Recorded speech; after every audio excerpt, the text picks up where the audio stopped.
Every day, 30 people in the United States die in car crashes with an alcohol-impaired driver. This is one death every 50 minutes. Surprisingly, these numbers are not nearly as alarming as statistics in the past. Drinking had always been a problem, with the 1800s temperance movement trying mostly unsuccessfully to prohibit alcohol, and as cars were becoming more widely available in the 1920s, there's an estimation that 60% of fatal accidents in the 1970s were connected to drinking, with the public blaming the deaths as, quote, accidents and, quote, being in the wrong place at the wrong time. But in the 1980s, the Californian Candy Lightner brought the dangers of drunk driving into the public eye by sharing her personal experience of losing her daughter. This sparked the creation of stricter government restrictions and consequences, which successfully reduced teen fatalities by 54% since 1991. Today, the law can convict drivers of a DUI, short for driving under the influence. It is defined as the offense of operating or being in control of a vehicle while impaired by alcohol or drugs. A common way to determine a DUI is blood alcohol concentration, or BAC, a measure of the grams of alcohol in your bloodstream per 100 milliliters of blood. Generally, people of all ages can be convicted of a standard DUI for having a BAC of 0.08% or more, which translates to about 4 drinks for a 160-pound man. But motorists under 21 are also subject to zero-tolerance laws. For example, in California, it is illegal for a minor to have a BAC of 0.01% or higher, and there are more severe consequences for DUIs as well. So if a teen is found with even the smallest amount of alcohol in their bloodstream, they could have their driver's license suspended for a minimum of 1 year, up to 48 hours in the main jail, probation for 3 years, 2 points on your license, removal of a good driver status for up to 10 years.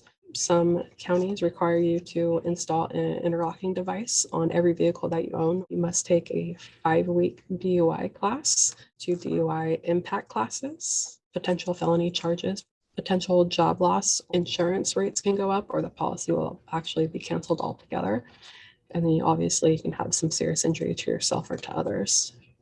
You do 25 hours volunteer service, have to do counseling, you would have to pay a fine, you'd have search terms. That means they could search you without any reason.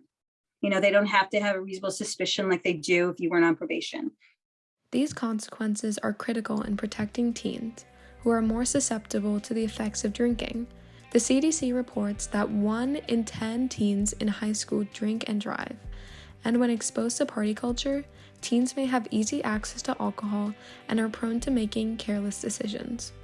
As a result of heightened public awareness and government regulations, DUI fatalities have decreased greatly. I think because of education out there before, like when I was growing up, people didn't really mention it that much. But now you guys all know. I mean, your parents are telling you as soon as you're born, like, don't get in a car with somebody. If you need a ride home, I'll give you a ride home and I won't ask you questions. I mean, there might be consequences, but I would rather have you call me than have, police, ambulance, doctor calling me. But drunk driving is still an issue for teens, who, according to the CDC, are 17 times more likely to die drinking and driving than if they had not been drinking. Teens are not only more inexperienced drivers, but they may have poorer decision-making skills and a lower alcohol tolerance. You can prevent drunk driving accidents by spreading awareness and having responsible drinking habits. For example, when going to a party, it is important to choose a non-drinking designated driver or have a ride back planned. Remember the consequences. There's so many different avenues and options at your fingertips to get you home. There's Ubers, Lyfts, taxis, buses, friends, family members. You might call your parents, and if you call them at 2:00 in the morning, they might be mad at you at that moment, but they're going to realize that you did the right thing and was responsible and didn't do that. Driving drunk or impaired is not worth your consequences, and it can haunt you for the rest of your life for just a few hours of fun. So just think about it.